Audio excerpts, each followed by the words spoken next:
All right, December 10th, workout breakdown, cardio or intervals. I'm actually excited to talk about. I guess I'm always excited about talking about these. I enjoy, obviously, I enjoy this part of owning a gym for sure, is the programming and constantly finding ways not only to change things up and keep variation, but obviously keep it progressive. So first things first, I don't mean to do this. It seems like I make a video every week on intervals. It feels that way. Maybe I'm wrong, but intervals are still there. Like, they're highly important. They're every 2 weeks. Like, I'm hoping VO2 max training or emphasis shines some light on interval training, because that's basically what interval training is. I hope more people maybe start to do it or decide to start to do it or stick with it maybe after this month is over, or maybe even here on the 10th.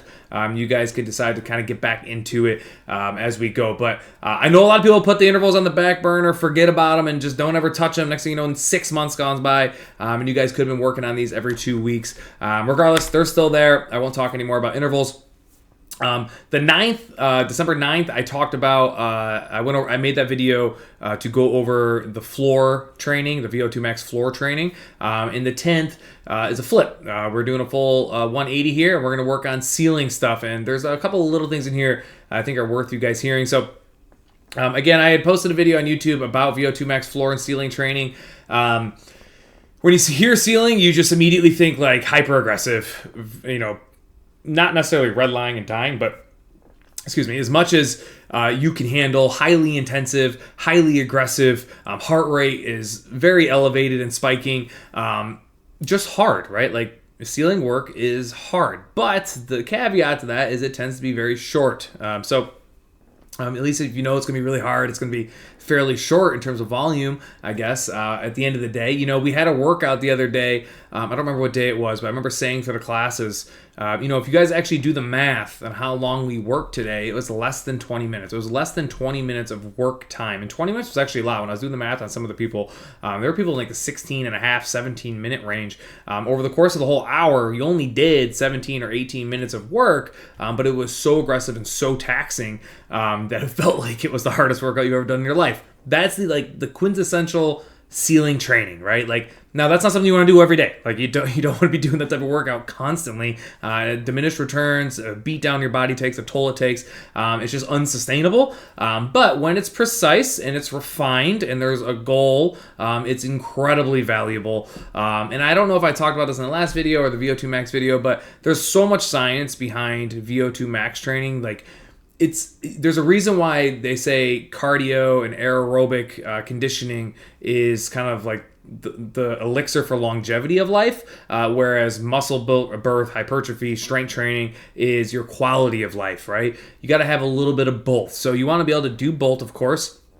But hopefully for those of you that are struggling maybe to enjoy or find enjoyment in VO2 max training thus far, the motivation can be from just the value that it's giving you on a day-to-day or year-to-year level if you continue to pay attention to it and continue to progress physically from it. So ceiling work, 10 to 12 rounds here. A little bit of flexibility. I almost made that 8 to 12 rounds. I didn't, obviously, and I didn't because if you do the math, it's just not a lot of time. And so I bumped the floor up a little bit to 10. Who knows? By the time this workout comes around to you guys, it might be switched back to 8 for anybody that watches this. I go back and forth with stuff all the time. But 10 to 12 rounds, 45 seconds max on the treadmill. Remember, I still get this question a lot. I made a video about this on YouTube if you want more information. But max is as much as you can handle under the circumstances, right? So it's kind of an open door. And I do that a lot in our setting because everybody's different and everybody's having different types of days, and they are different conditioning levels, different capabilities, different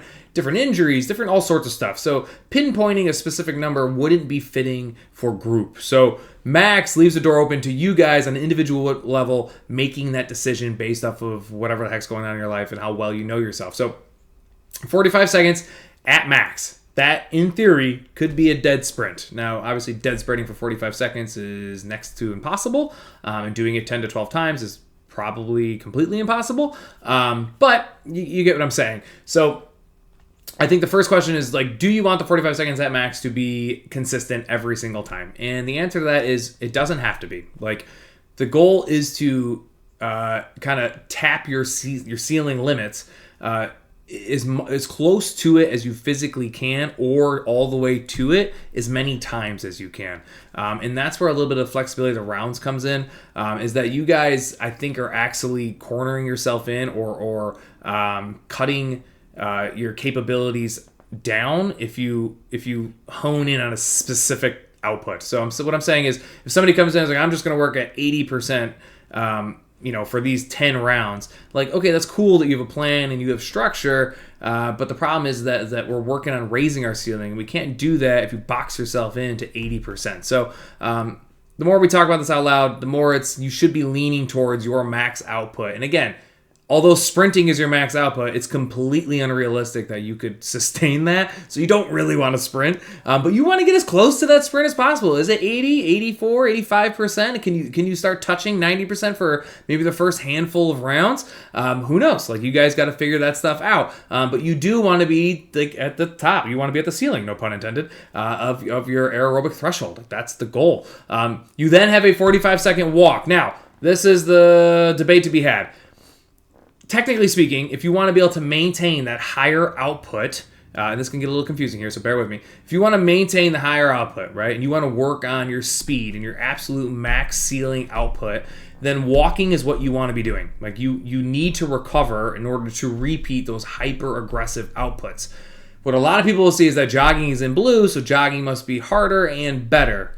To be clear, jogging is harder, for sure, but there is a world where if you are jogging between your max outputs, it's taking away from your max, which doesn't make it better if you're trying to increase your max. I'm hoping that makes sense. So there's a couple balls to be juggled here, and you guys can kind of decide, those of you that are watching this ahead of time, how you want to approach this. What is it you specifically want to work on? And you're going to have that kind of plan going into it. Because again, a lot of people will see people run 45 seconds at max. They'll see them jogging, like, wow, that person's in incredible shape. Like, they were jogging between their 45-second maxes. And although that may be true, you don't know them. Like, there's a chance that they're running at 70% and then they're jogging, and that's not what we're supposed to be doing. So I'm hoping I can untangle this a little bit and give you guys, hopefully there's a little clarity there as to what I just said. Not necessarily a right or wrong answer, but I guess if you're asking me straight up, I would tell you to run as aggressively as you think you can run for 45 seconds each time. So very individual, not a sustainable output. But every interval is treated individually. You're running as aggressively as you can in that particular interval, and you are walking for the 45 seconds after. There is a world where the jogging is a thing, but you have to be hyper conditioned and know yourself so well for that to be real. I just didn't want to cut that out because there are people that are good enough at this stuff. It's just not a lot of people. 5-minute rest after the 10 to 12 rounds. So if you only do 10 rounds and the classes, there's other people doing 11 or 12 rounds, you will get a little bit extra rest on top of this 5 minutes, but you need all that rest because, like we just talked about, if you're going to do something hyper aggressive, you need a lot of time to recoup, regain composure, regain energy and ATP to a degree, and then move on. Also plays into this 2-minute EMOM at the bottom. So you have a 2-minute EMOM, 5 rounds, which is also very aggressive. So you guys are going to choose 10, 12, or 15 bench or box over belly burpees. So you do your bench, jump over the box or bench or step over, whatever. Do your belly burpee. That's 1. And you'll keep ping-ponging back and forth. Round number 1, you're going to do, let's just say you pick 10. You're going to do 10, and then you're going to run to your bike. You're going to AMRAP and accumulate as many calories on the bike as you can to the minute 45-second mark. You then have 15 seconds to get off your bike. Start of round number 2 begins. Your belly burpees go down by 2, and down by 2 if you start at 12, down by 3 if you start at 15. And every single round, what you're trying to do is repeat your calories on the bike or increase them. And the fun game in this, and the strategery in this, is theoretically your calories should go up every single time because your reps are coming down on the bench over belly burpees.